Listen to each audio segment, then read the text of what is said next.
Hey everyone, yeah, we got the live release just literally hours away, and kind of want to go over something here about life leech abilities, and also talk a little bit about your damage shield.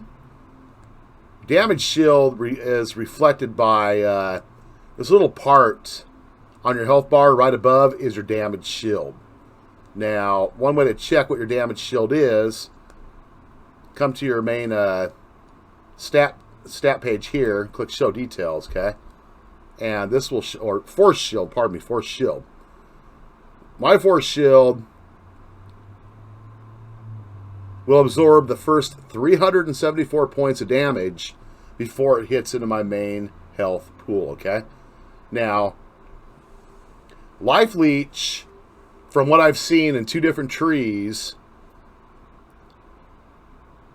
does have the ability to focus the Life Leech ability into your force shield. Now we're going to go ahead and take a look at that.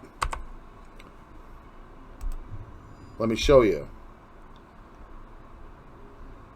Okay, if you come up here into the Warmonger tree, Feast for the Crows gives all forms of damage Life Leech. It heals you on the next tick of health regeneration. Now keep in mind, on the next tick. Okay, it's not instant, it's on the next tick. That's a 2% global Life Leech. Now you come over to the right and left side of this ability, you can put points into this Blood Offering to get 2% Life Leech from spell damage over and above this one, and come over here and get Life Leech from attack damage. So, I mean, overall, that's like 6%. But yeah, it's broken down based on the type of damage that is happening, okay? Now, the other place I noticed Life Leech is down here on the Warlock tree, okay? And I will be following these same trees when we go the live build. I don't know if they're going to change when the live build hits, so we'll have to wait and see. But down here, you'll notice you can also get 2% Life Leech from spell damage, 2% Life Leech from spell damage, so you'll be upping your Life Leech from spell damage on top of the points you put into the Warmonger tree. But now this one down here, Faith Leech, dealing damage will now allow you to recover Force Shield instead of health with Life Leech.